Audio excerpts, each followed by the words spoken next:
Yes, people, welcome back to the Magpie Channel TV. Little quick transfer roundup today because things could be changing with our goalkeeper situation. And what's the crack with the forward? Is there any winger going to sign for Newcastle this January? Well, I'm starting to get a bit impatient. Don't know about you, but it's the 8th of January. I wanted someone in for Bromley. But before we get into all that, let's have a word from our sponsors.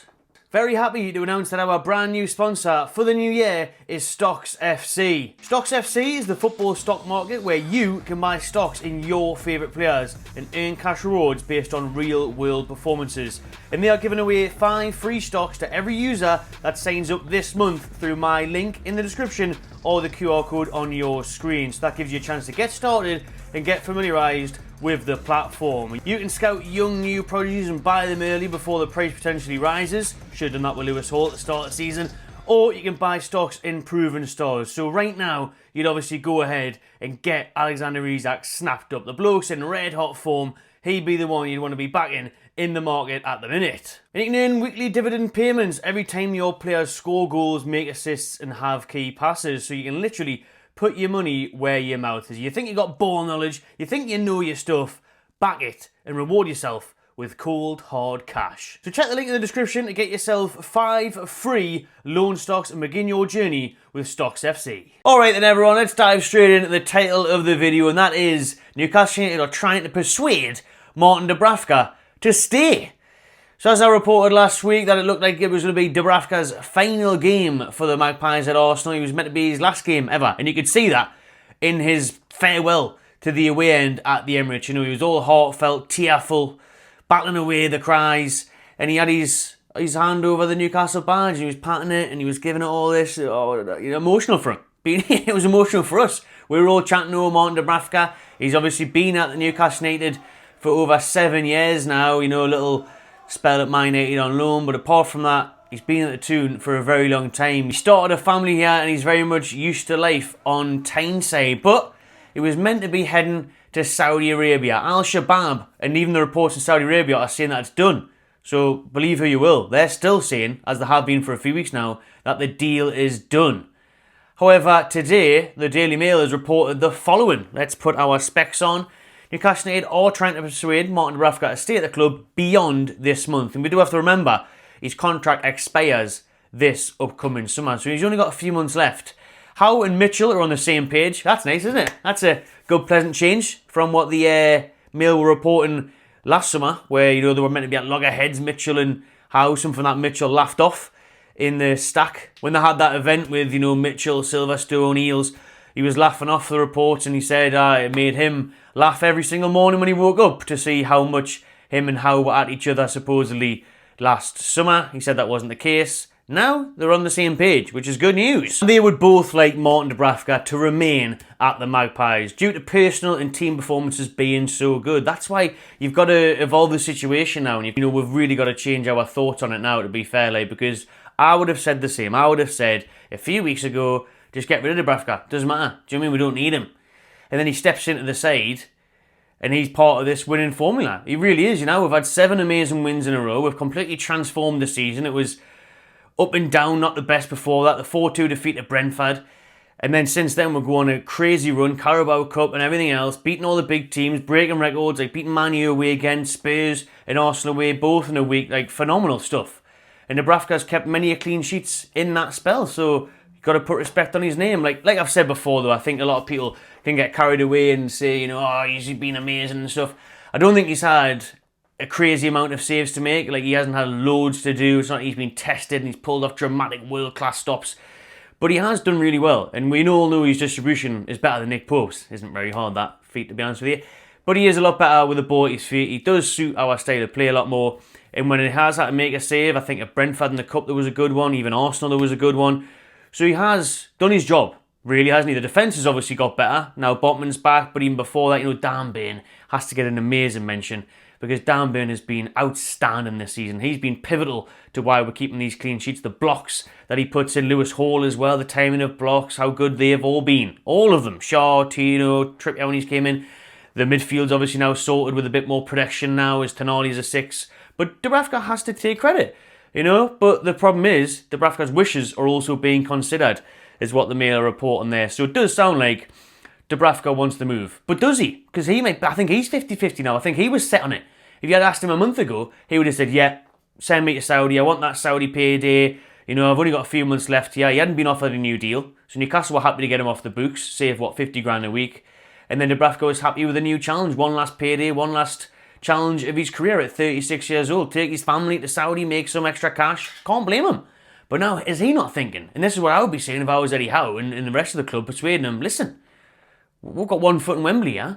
You know, unless we have an absolute meltdown at home to Arsenal, we're in the final. You've got a chance to win the trophy. Funny enough, Dubravka actually won the Carabao Cup with Man United in that loan spell, beating us in the final. But he can't claim that, right? He can't surely be proud of that winner's medal. It's one of them ones where players seem to get a bit embarrassed, don't they? If they've won something and they've barely. Some will gloat, some will run the pitch full tracksuit job, John Terry special, and claim it. Others, you know, if they haven't played many games, whatever, they'll just give it away. They'll get dusty in a draw somewhere. I've got a feeling Dubravka's in a dusty draw. Dubravka's dusty draw, collecting the medal. This time, if we went to the final and won it, he'd go down as a historic Newcastle United player because everyone will remember that starting 11, that team that goes to the Carabao Cup and wins the trophy, if it happens, when it happens. Because they will literally go down as history. First team to do it in 70 years. So his name will be on that team sheet. His name will be engraved in history. Surely that's worth a bit more now for Martin Dubravka. Surely he's thinking that.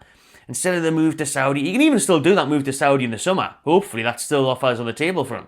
So if you stick around at Newcastle, you could become not only a medals winner, you know, not only a Carabao Cup lifter, but also a history maker, going down in history as Newcastle United folklore, you know what I mean? And that's got to mean a lot. And people at the club should be telling that if they're not already.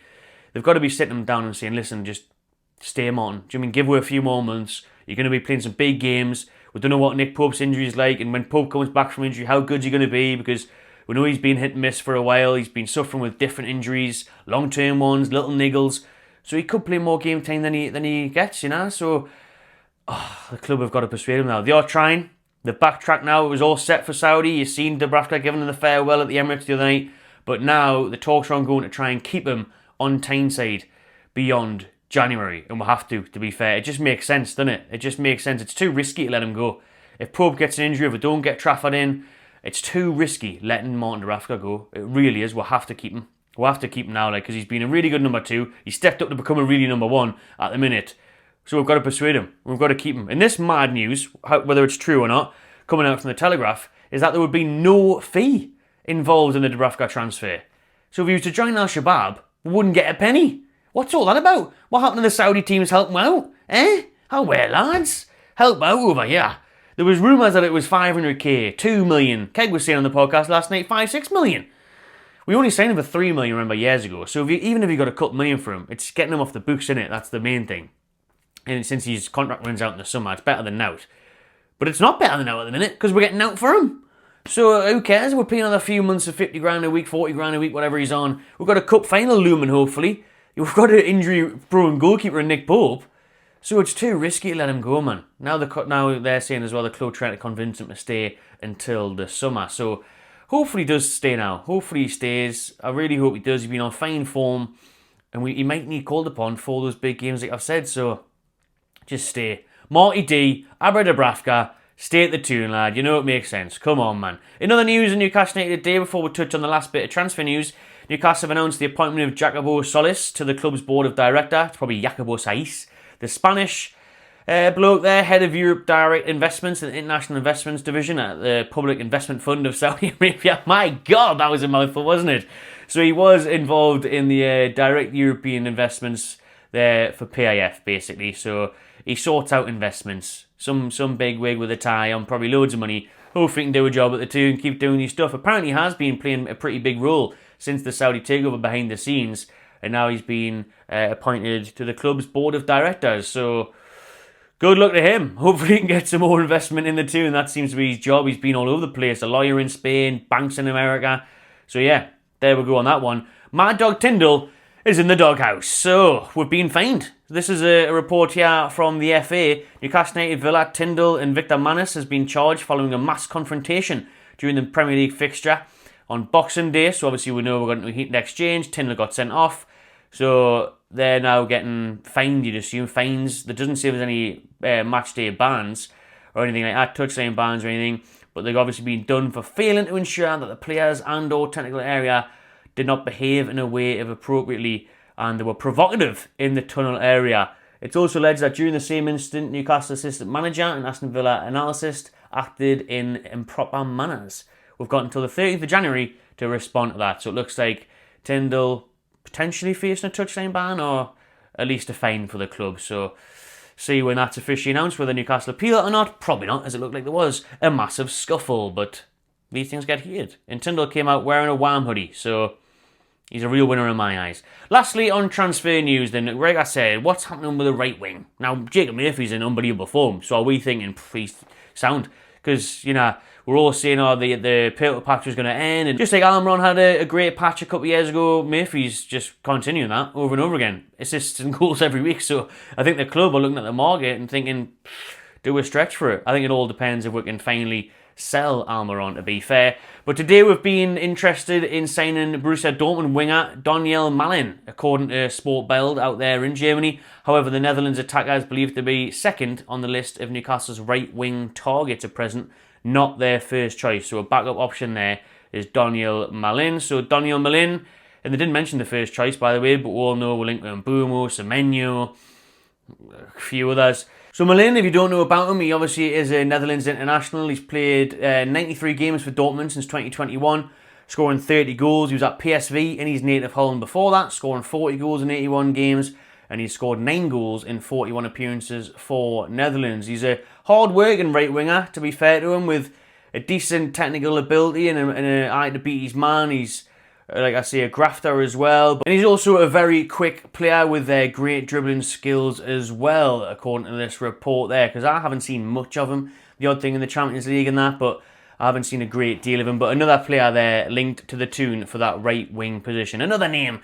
to hang into the hat for this January window. But like I said, we're a week or so into it. Now it's happened yet. Now it's happened anywhere. Has it? To be honest, the biggest signing is West Ham getting Potter as manager. So now what else is happening? Yeah, it's the same with January. It normally heats up in the last week or two, especially deadline day is normally a bit manic, isn't it? Apart from last year, which was boring as hell. So hopefully that changes this year. I mean, clubs are having to deal with loads of fixtures that I think transfers kind of takes a back step at the minute. But then once you get these midweek games out the way, obviously we've had Carabao, then FA Cup, midweek Premier League next week, then Premier League again.